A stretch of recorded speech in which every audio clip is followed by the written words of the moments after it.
Okay, so I just wanted to talk about why I think having guns or just having gun rights is important. I won't get too much into the whole gun control, how much, how little, because I mean that's just too much to get into. But basically, I believe it's important for us here, especially in America, since it's part of the American thing.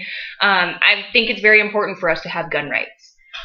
And you know, to explain this, I just want to talk about a few other things first. So, um, there's a martial arts style called Capoeira, and I'm sure a lot of you have heard of it.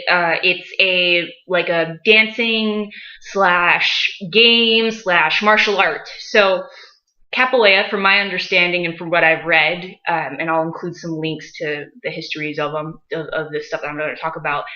From what I've read about Capoeira, it was made out of a necessity to preserve culture, a form of martial arts, and a way to just celebrate in general. And a lot of slaves, so a lot of slaves were brought over from Africa, I believe, and they were brought over to Brazil and or Portugal, and they were enslaved, and they were not allowed to practice anything that had to do with their culture.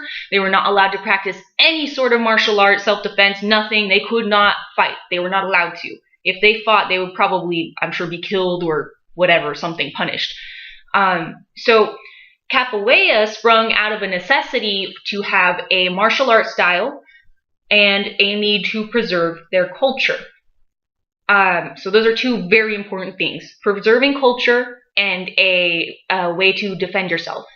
So Capoeira has evolved into a huge sport, art form, martial art thing. A lot of people use it as a way of life now, and that's pretty typical for martial arts. If you get very deep into it, it is your lifestyle. Martial arts is a lifestyle. It's not just something you do. So anyway, moving on from that, look into Capoeira. It's very interesting, really cool to watch. I'll also link a really cool video down below. Moving on from that, I want to talk a little bit about Tai Chi.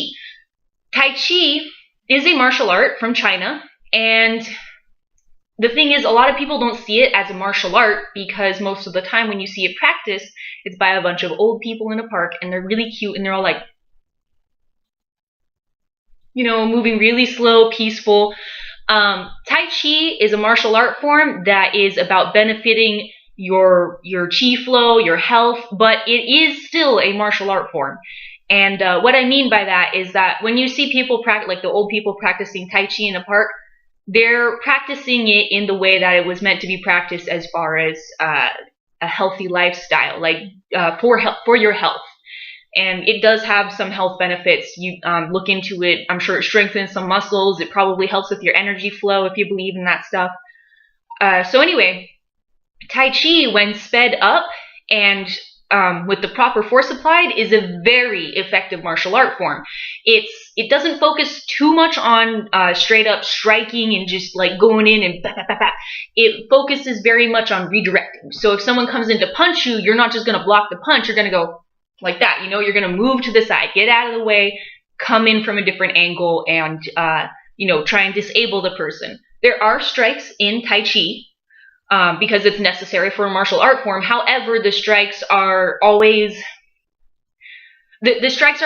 pointedly supposed to end the fight quickly. You only want to make one or two strikes that are going to take down your opponent real quick. And this is from Tai Chi, a very peaceful martial art form. So moving on from that. What I wanted to get out of it is that Tai Chi is mainly used for health benefits. It is not often used for self-defense. It can be used and is often used, I'm sure, but more often than not, people just use it for health benefits. So moving on from that, I want to talk a little bit about like the temple styles of martial arts, or even anywhere around the world where you have a style of martial arts that's practiced by a few people in a monastery. For example, the Shaolin martial arts. My understanding of it is that it was developed during a time where China was a very tumultuous place. Like, there was always warring factions, people just killing each other left and right, the Mongols, everything, like just the rest of the world coming in, doing everything. Martial arts developed out of a necessity for monks to protect their monasteries. Now, why would they need to protect a holy place where they just go and pray? Well, monasteries, as some people may know, are usually stocked with very valuable items, like stuff like gold, offerings to the god or Buddha. They have very valuable scripts with information on it. Temples typically hold those things, so the monks who were tending to the temples were always being raided, always getting stepped all over by whoever was the strongest faction at the time. They just come in, slaughter a bunch of people, take all their gold possessions, important spiritual artifacts, and they'd go. They'd leave. They'd take everything, destroy things, they'd just take it.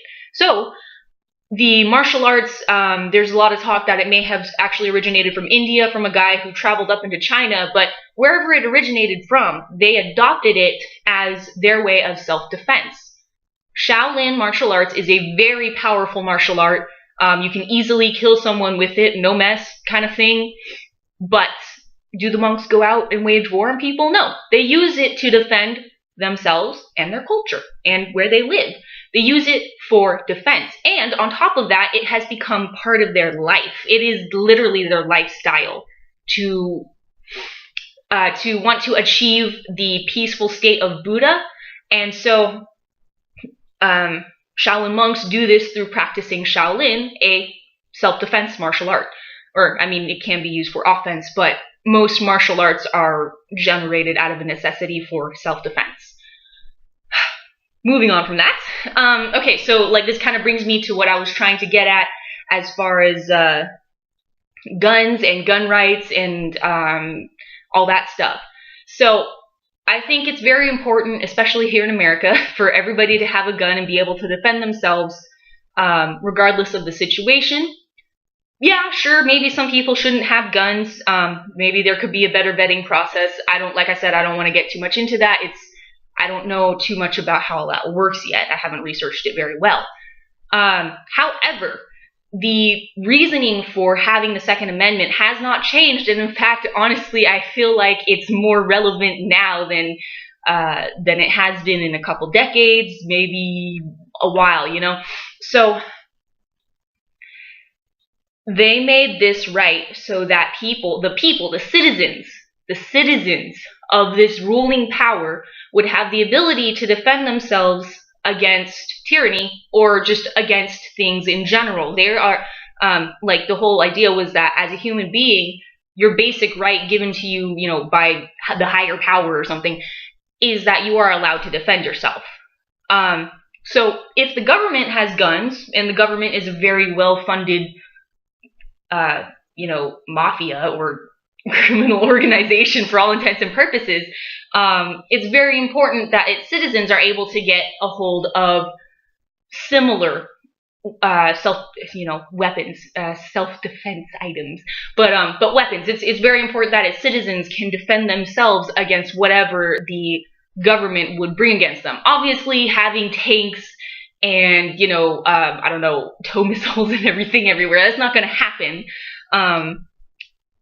But the idea that we can't have an item of self-defense, a way of self-defense against just whoever decides to terrorize us.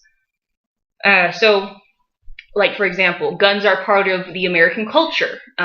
And a big reason for that is because guns are what helped us to personal citizens, not just the whole America, to protest, bring home food, because you go out hunting, you bring home food, to defend themselves against just burglary, and if the government ever happened to want to just take over everybody and say, no, you can't do anything you want, you have to do exactly what I say, well, it would be nice to have guns so we can tell them, no, go away, don't bother me. That's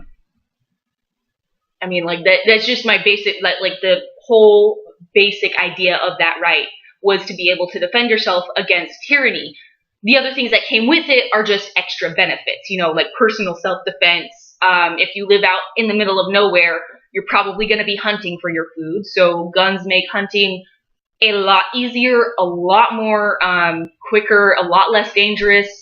There's a lot of people, I don't know, there used to be some kind of argument against guns for hunting, and it was like, it's unfair to the animal. Well, I don't know if you've actually ever come in contact with a wild animal, but they are strong and terrifying, and they have no problem just killing you, okay? They know you're trying to kill them, so they have no problem just killing you, okay?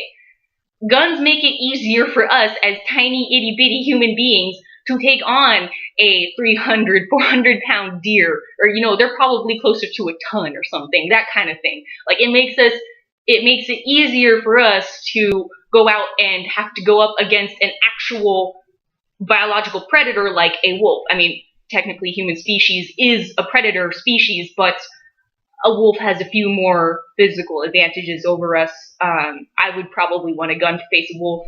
I would probably want a gun to face a bear.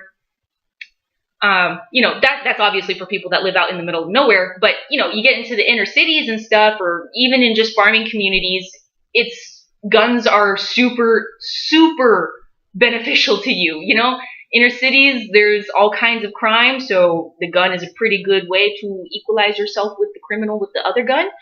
And in farmland or rural places where it's not as developed, you do get a lot of crime, or you get a lot of backcountry animals like bobcats, mountain lions. Be nice to have a gun against those kind of things.